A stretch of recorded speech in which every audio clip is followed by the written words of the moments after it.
జై తెలుగుదేశం, జై తెలుగుదేశం. ఈరోజు మనందరం కలిసికట్టుగా పోరాడి ఆంధ్ర రాష్ట్రంలో ఎప్పుడు జరిగిన విధంగా చరిత్ర తిరిగి రాశాం. ఎవరు ఊహించలేదు 175 స్థానాలకి 94% సీట్లు మనం కైవసం చేసుకుని 164 స్థానాలు గెలుస్తాం. అది సాధించాం.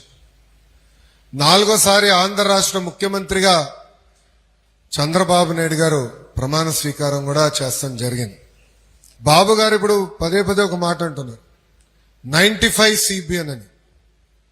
అంటే 95లో ఎట్లయితే నేను పనిచేశానో, కార్యకర్తలు పార్టీ ఎట్లయితే అనుసంధానం అయిందో అది మీరు చేయాలి, నేను పని చేయాలని పదే పదే చంద్రబాబు నాయుడు గారు చెప్తాం జరిగింది. మీరు ఈరోజు పార్టీలో చూస్తే ఒక మార్పు వచ్చింది. చాలా మంది పెద్దలు యువకులకి అవకాశాలు ఇస్తాం జరిగింది. మాలాంటి యువకులకి 1995 CBN ఏంటో మాకు తెలియదు. నేను ఫోన్ చేసి కనుక్కున్నా. అశోక్ గజపతిరాజు గారు లాంటి పెద్దవాళ్ళతో మాట్లాడా. వాళ్ళందరితో మాట్లాడింది కూడా అర్థమైంది, పార్టీలో ఒక మార్పు రావాలి, అది సాధించాలంటే ఆ మార్పే కార్యకర్తలు, తెలుగుదేశం పార్టీ అధినేతలు, గ్రామ పార్టీ అధ్యక్షుడు, మండల పార్టీ అధ్యక్షుడు, నియోజకవర్గ ఇన్ఛార్జ్ మంత్రివర్యులు అందరూ కూడా అహర్నిశలు కార్యకర్తలకు అందుబాటులో ఉండాలా, వాళ్ళ సమస్యలు పరిష్కరించాలా. మీరందరూ ఒక్కసారి కానీ చూస్తే ప్రతి వారం వెడ్నెస్డే నాడు కంపల్సరీ ఇన్ఛార్జీలు కానీ శాసనసభ్యులు కానీ, అంటే తెలుగుదేశం పార్టీ శాసనసభ్యులు కానీ తెలుగుదేశం పార్టీ ఇన్ఛార్జీలు కంపల్సరిగా కార్యకర్తల్ని కలవాలి, వాళ్ళ మనోభావాలు తెలుసుకోవాలి, అది పరిష్కరించాలని చాలా స్పష్టంగా చెప్పాం. నేను పాదయాత్ర చేసినప్పుడు కూడా మీకు ఒక హామీ ఇచ్చా. నేను తిరిగి నియోజకవర్గానికి ఎప్పుడైనా వచ్చినప్పుడు ముందల ఉత్తమ కార్యకర్తలను కలుస్తా, దాని తర్వాత కార్యకర్తల సమావేశం పెట్టుకుంటా, అది అయిన తర్వాతనే ప్రభుత్వ కార్యక్రమాలకు వెళ్తానని చెప్పిన ఆనాడు ఇచ్చిన హామీ మేరకు ఈ రోజు మీ ముందర నేను ఉంచుంటున్నా. అరే ఈ రోజు మనకి సెల్యూట్ కొడుతున్నారంటే దానికి కారణం ఏంటి? 5 సంవత్సరాలు మనం చేసిన త్యాగాలు, మనం చేసిన పోరాటం. ఆ రోజు ఇదే సెల్యూట్ కొట్టే వాళ్ళు లాఠీ పట్టుకుని మన ఇబ్బంది పెట్టారు, మన ఇంటికి తాడు కట్టారు, ఆ తాడులు తెంచుకుని బయటికి వచ్చి విరోచితంగా మనందరం పోరాడు. అందుకే చెప్పిన, ఆనాడే చెప్పిన, ఇక్కడి నుంచే మొదలు పెడతాను ఆ కార్యక్రమాన్ని. కార్యకర్తల్ని కలిసిన తర్వాతనే ఏ కార్యక్రమాన్ని నేను చేయబడతాను. కేవలం నేనే కాదు, ఈ రోజు జాతీయ అధ్యక్షుడు చంద్రబాబు నాయుడు గారు కూడా ఏ నియోజకవర్గంకి వెళ్ళినా ప్రభుత్వ కార్యక్రమం అయిన వెంటనే ఇమ్మీడియట్ గా కార్యకర్తల సమావేశాలు పెట్టుకుంటున్నారు, కార్యకర్తలతో చర్చిస్తున్నారు, వాళ్ళ సమస్యలు తెలుసుకున్న తర్వాతనే ఆ నియోజకవర్గాన్ని వదిలి వేరే నియోజకవర్గానికి ప్రయాణం చేస్తున్నారు. పెద్దలు ఈరోజు అన్నారు 83 రోజుల్లో 1 కోటి సభ్యత్వాలు సాధించామని. సాధించింది నేను కాదు, కార్యకర్తలు. మీరు పడిన కష్టం. పార్టీ ఏ కార్యక్రమానికి పిలిపించినా ముందుకెళ్లి పర్వాలేదు చేయాలని అహర్నిశలు కష్టపడి ఒక రికార్డులు సృష్టించారు. అందుకే చెప్పే ఆవిర్భావ దినోత్సవం రికార్డులు సృష్టించాలన్నా తిరిగి రాయాలన్నా ఒక తెలుగుదేశం పార్టీతోనే సాధ్యమే. మొన్న ఢిల్లీకి వెళ్ళా, ఇంకొక ప్రాంతీయ పార్టీ నాయకుల్ని కలిసా. ఆ పార్టీకి చెందిన ఒక ఎంపీ గారి పుట్టినరోజు, మన లావు కృష్ణ గారు ఒక చిన్న డిన్నర్ పెడితే అక్కడికి వెళ్ళా. వాళ్ళందరూ అడిగారు, మేము 5 లక్షల సభ్యత్వం చేసేదానికే చచ్చిపోతున్నాం, 1 కోటి సభ్యత్వం ఎట్ట చేసేవారా భయ్యా అని నన్ను అడిగారు. అప్పుడు వాళ్ళు చెప్పారు, మా రక్తంలో ఉంది స్వామి. అన్నగారి దగ్గర నుంచి బాబు గారి వరకు ప్రతి 2 సంవత్సరాలు సభ్యత్వాలు చేయాలా, కమిటీలు వేయాలా, పని చేయాలని మాకు నరనరాలు ఎక్కిచ్చారు. మా పార్టీలో ఉల్టా ప్రాబ్లం, సభ్యత్వం చెప్పితే నన్ను తిడతారా భయ్. అది మా పార్టీ, తెలుగుదేశం పార్టీ గొప్పతనం అని ఆయన చెప్తాం జరిగింది. 2014 మహానాడులో కార్యకర్తల సంక్షేమం కోసం ఒక సంక్షేమ విభాగం ఉండాలి, కార్యకర్తలకు అండగా నిలబడాలి. దాని ముందర అనేక ఇబ్బందులు మనం ఎదుర్కొన్నాం. మీరు కానీ ఒక్కసారి చూస్తే 2004లో కాంగ్రెస్ పార్టీ అధికారంలోకి వచ్చినప్పుడు మన కార్యకర్తలు ఎట్లా చంపారో మనం అందరం చూసాం. అనంతపూర్ జిల్లాలో సొంత బిడ్డల ముందల ఒక కార్యకర్తను నరికేశారు ఆనాటి కాంగ్రెస్ పాలకులు. చంద్రబాబు నాయుడు గారు ఆనాడే ఆ పిల్లల్ని దత్తకు తీసుకుని అద్భుతంగా చదివించి ఈ రోజు అదే పిల్లలు ఒక డెలాయిట్ లో ఒకరు IBM లో పనిచేసే స్థాయికి తీసుకొచ్చారు. అది చూసి 2014 మహానాడులో కార్యకర్తల సంక్షేమం కోసం ప్రత్యేక విభాగం ఉండాలి, కార్యకర్తలను ఆదుకోవాలని రూపొందించాం. అందుకే మొన్నటి వరకు ప్రమాద బీమా అందించాం. భారతదేశ చరిత్రలో ఏ పార్టీ చేయని విధంగా సుమారుగా 140 కోట్ల రూపాయలు కార్యకర్తల సంక్షేమం కోసం ఖర్చు పెట్టిన ఏకైక పార్టీ మన తెలుగుదేశం పార్టీ. ఇంకా చేయాలి. అందుకే ఈసారి సభ్యత్వం వచ్చినప్పుడు కంపల్సరీ ప్రమాద బీమా పెంచాలని నిర్ణయం తీసుకుని పెంచడం కూడా జరిగింది. ఇంకో పక్కన కార్యకర్తలు వాళ్ళ సొంత కాళ్ళపై నిలబడాలి, కార్యకర్తలకి స్వయం ఉపాధి ఉండాలనేది పదే పదే చంద్రబాబు నాయుడు గారు చెప్తాం జరిగింది. 1992లో చంద్రబాబు నాయుడు గారు చిన్న ఇత్తనం వేశారు. ఆ ఇత్తనం పేరు హెరిటేజ్. మొదటి సంవత్సరంలో 30 లక్షల రూపాయలు టర్న్ ఓవర్ కంపెనీ. గత 3.5 దశాబ్దాలుగా పద్ధతి ప్రకారం నడిపించారు కనుకనే ఈ రోజు మేము సొంత కాళ్ళపై నిలబడగలుగుతున్నాం. మా ఖర్చుల కోసం రాజకీయాలపై నిలబడాల్సిన అవసరం మాకు లేదు. కానీ దానికి కారణం ఆనాడు 3.5 దశాబ్దాల క్రితం చంద్రబాబు నాయుడు గారు వేసిన ఒక ఇత్తనం. ఇట్లా కార్యకర్తలకి స్వయం ఉపాధి కల్పించాలనేది చంద్రబాబు నాయుడు గారు లక్ష్యంగా పెట్టుకున్నారు. ఇప్పుడు మీరు చూస్తే కుటుంబ సాధికార సారథులు మనం వేసుకుంటున్నాం, KSS. ప్రతి 60 ఓటర్లకి ఒకరిని పెట్టుకోవాలి. ఒక ఆడ ఒక మగ, ఇద్దరు అగ్రీడ్, ఇద్దరిని పెట్టుకోవాలి. దాని తర్వాత మీరు బూత్ కమిటీలు వేయాలి, యూనిట్ కమిటీలు వేయాలి, క్లస్టర్ కమిటీలు వేయాలి, గ్రామ పార్టీ మండల పార్టీ నియమించుకోవాలి. నియోజకవర్గ కమిటీలన్నీ పూర్తి చేసుకుని మళ్ళీ కడప మహానాడులో మనందరం కలవాలి. దాని తర్వాత రాష్ట్ర అధ్యక్షుల వారు పల్లాన్నది నియామకం ఉంటుంది. దాని తర్వాత జాతీయ అధ్యక్షుడు వారు చంద్రబాబు నాయుడు గారి నియామకం ఉంటుంది. అదైన తర్వాత రాష్ట్ర కమిటీలు, కేంద్ర కమిటీలు మనం ఏర్పాటు చేసుకుంటాం జరిగింది. నేను జగన్మోహన్ రెడ్డి గారితో ఎంత పోరాడానో దానికన్నా ఎక్కువ పార్టీలో నేను పోరాడుతూనే ఉంటున్నాను అని చెప్పా. పైకి పిల్లలేదని అలుగుతాం, కాఫీ టీ ఇవ్వలేదని అలుగుతాం, పేపర్ ఇవ్వలేదని అలుగుతాం. కానీ అదే పని చేయమంటే పరిగెత్తుకుంటూ వెళ్ళి పని చేస్తాం. ఏనా? కరెక్ట్గా చెప్పండి. దానికి మనం ఫుల్ స్టాప్ పెట్టాలి రాబాయ్. మనందరం ఒక కుటుంబం. ఇంత పెద్ద కుటుంబం అన్నప్పుడు సమస్యలు ఉండకుండా పోతాయా? ఇప్పుడు మన ఇంట్లో నేను ఒక్కడినే, నాకు ఉండేది ఒక్కడే అంటే ఐదుగురు 5 ఆలోచనలు ఉంటాయి. కంపల్సరీ నెలకు ఒకసారి మేము కూర్చుంటాం, అన్ని మాడతాం. దేవంశ కూడా కూర్చోవాల్సింది, ఆప్షన్ లేదు అడిగి. ఎందుకంటే చిన్న మనస్పర్ధలు ఉంటాయి, కుటుంబం అన్నప్పుడు ఉంటాయి, అందరం మాడుకోవాలి.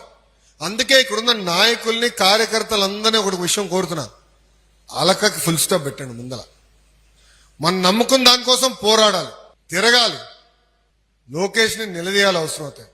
కొల్లు రవీంద్రని అడగాలి మన పని కోసం. ఏంటి ఇన్ఛార్జ్ దగ్గరికి ఎందుకే మా పని అవ్వలేదని అడగాలి. అంతేగాని ఇంటికి వెళ్ళి పడుకునేది ఆప్షన్ కాదు. ఎవరినా కానీ ఇంటికి వెళ్ళి పడుకుంటే కర్ర పట్టుకుని నేను వస్తారా భయ్.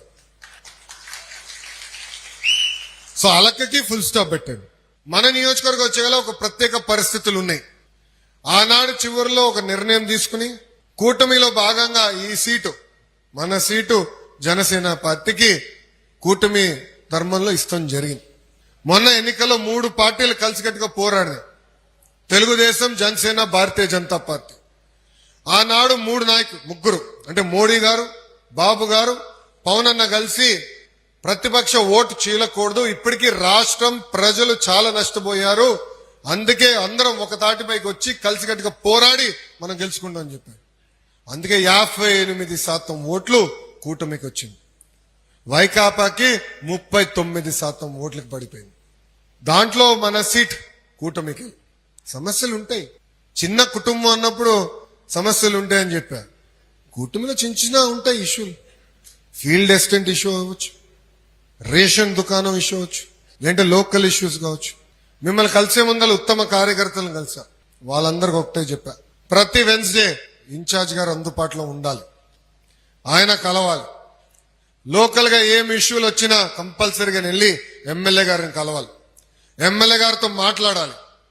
దానికి ఫుల్ స్టాప్ పెట్టాల్సిన బాధ్యత ఆయన పైన ఉంది.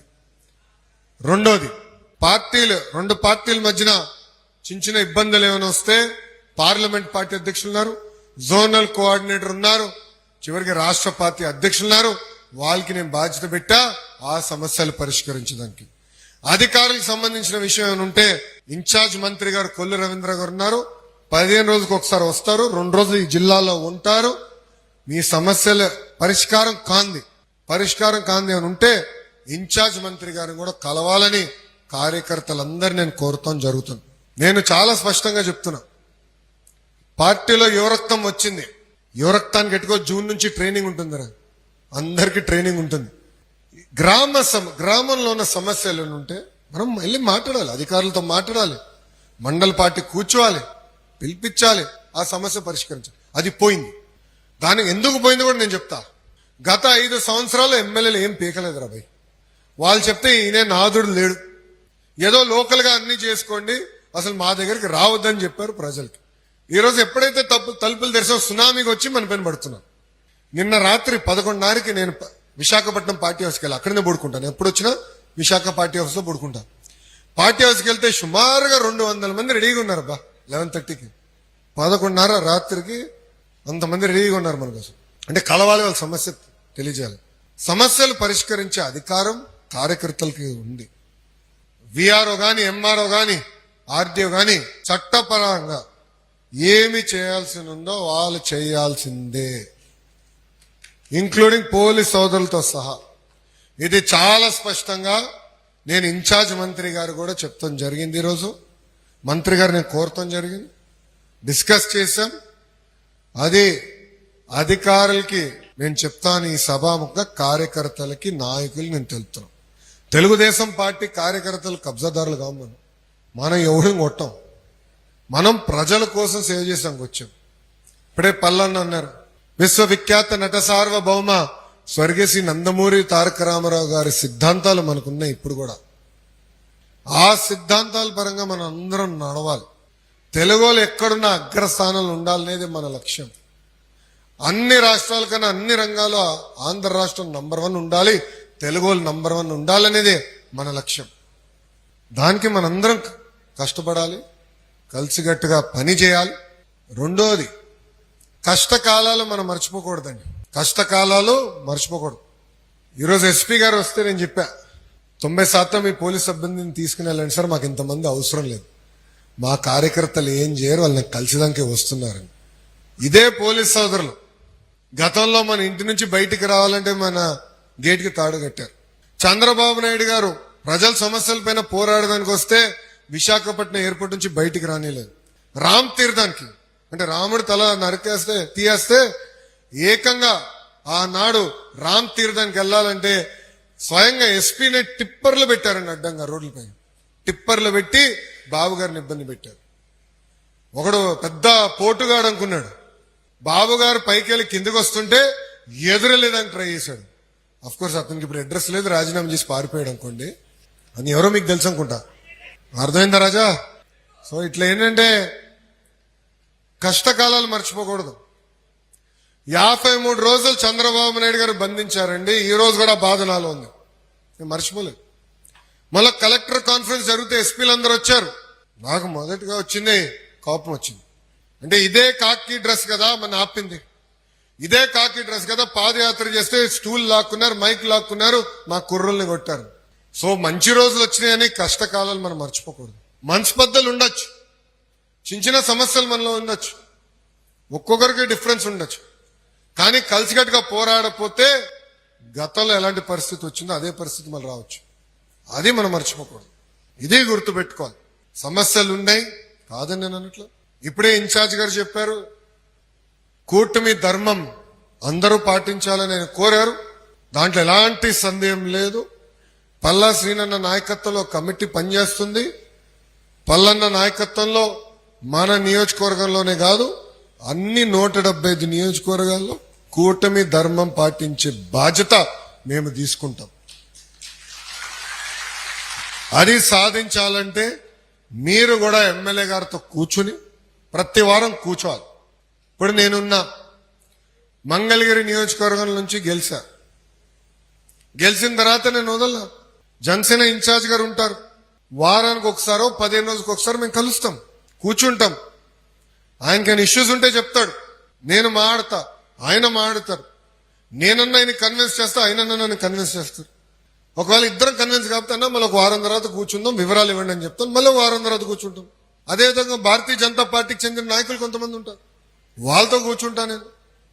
అంటే ఒక మంగళగిరి నియోజకవర్గ శాసనసభ్యుడిగా నేను ఇంత టైం ఇచ్చి కూర్చుంటున్నాను. ఇన్ఛార్జ్ గారి పైన బాధ్యత ఉంది, ఇక్కడున్న ఎమ్మెల్యే గారితో కూడా నేను మాట్లాడతాను, దాంట్లో ఎలాంటి డౌట్ అవసరం లేదు, అబ్సల్యూట్ గా దాంట్లో ఎలాంటి సందేహం అవసరం లేదు. మనందరం కలిసికట్టుగా కష్టపడి పోరాడడం కనుకనే ఈరోజు ప్రభుత్వం ఏర్పడింది, శాసనసభ్యులు గెలిచారు. ఆ మిత్రధర్మం నిలబెట్టుకోవాల్సిన బాధ్యత మనందరిపైన ఉందని ఈ సభాముఖంగా కార్యకర్తలందరికీ నేను తెలుపుతున్నా. ప్రతి వెన్స్డే మీరు మీటింగ్ పెట్టుకోవాలి, మీ పైన కూడా బాధ్యత ఉంది. కార్యకర్తలందరినీ కలవాలి, మీరు మాట్లాడాలి. ఇన్ఛార్జ్ గారు అక్కడ ఉన్న ఎమ్మెల్యే గారితో కూడా మీరు డిస్కస్ చేయాలి. ప్రతి వెన్స్డే కార్యకర్తలతో పెట్టుకుంటే తరచుగా కూర్చోండి, ఎమ్మెల్యే గారితో కూర్చోండి, సమస్యలు పరిష్కరించుకోండి. అవని పక్షంలో కొల్లు రవీణ ఉన్నారు గవర్నమెంట్ రిలేటెడ్ విషయాల్లో, అదేవిధంగా ఇక్కడ పల్లా శ్రీనన్న ఉన్నారు, సత్యన్న ఉన్నారు, పార్లమెంట్ పార్టీ అధ్యక్షులు ఉన్నారు. పార్టీకి సంబంధించిన విషయాలు ఏమైనా ఉంటే కలిసికట్టుగా మనం పరిష్కరించుకోవాలని మిమ్మల్ని అందరినీ కోరుతున్నాం. అన్నా మీ అందరూ ఒకటి చెప్తున్నా, తిట్టుకుందాం కొట్టుకుందాం కానీ విడాకులు అవుట్ ఆఫ్ క్వశ్చన్. తిట్టుకుందాం కొట్టుకుందాం రా బాయ్. రోజు నేనే పోరాడతా కదా పార్టీలో, రోజు ఒక చిన్న యుద్ధం చేస్తా ఉంటా. సంస్కరణలు తీసుకురావాలనేది కదా నా తాపత్రయం. మన పార్టీ ఆవిర్భావ దినోత్సవం ఇప్పుడు మళ్ళీ చెప్పా, గతంలో ప్రతిపాదన పెట్టా, 3 టర్ముల కన్నా ఒకే పదవిలో ఒక వ్యక్తి ఉంటే అతనికి ప్రమోషన్ అని ఇవ్వండి, లేదంటే డిమోషన్ అని ఇవ్వండి, లేదంటే ఒక టర్మ్ బ్రేక్ ఇవ్వండి. ఎందుకంటే యువరక్తం పార్టీలో నిరంతరం పారాలి. నేను ఈరోజు వచ్చానని కాదు, నిరంతరం యువరక్తం పారాలి.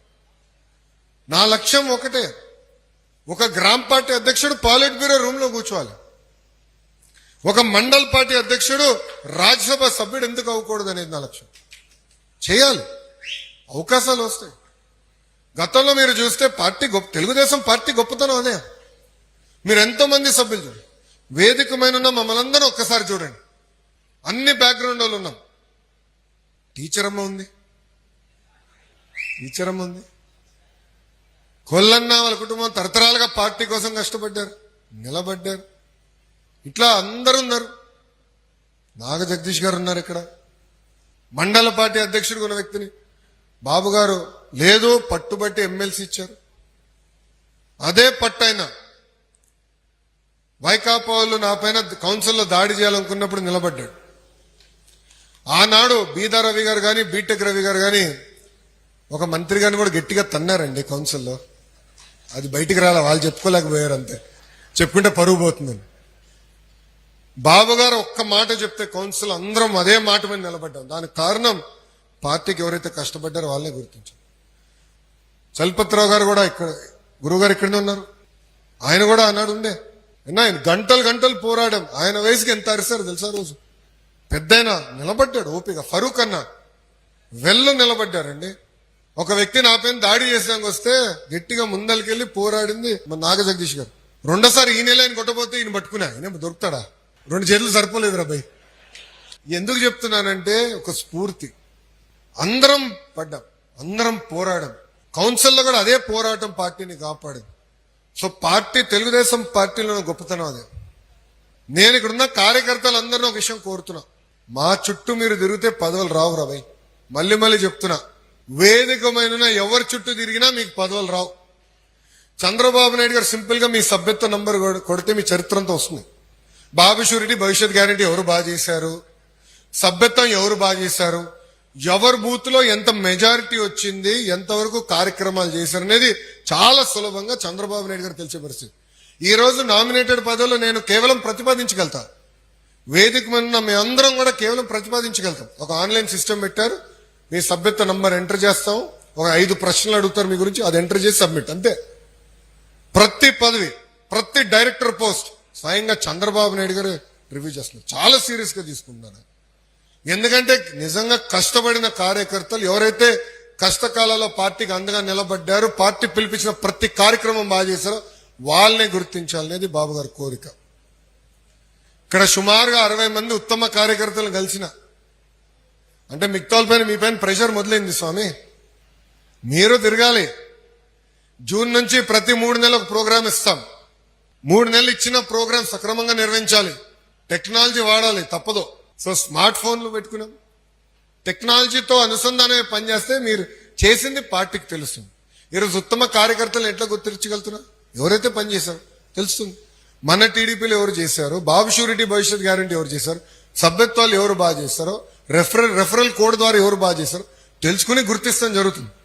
దయచేసి ఇది అన్ని గమనించాలని కార్యకర్తలందరినీ కోరుకుంటూ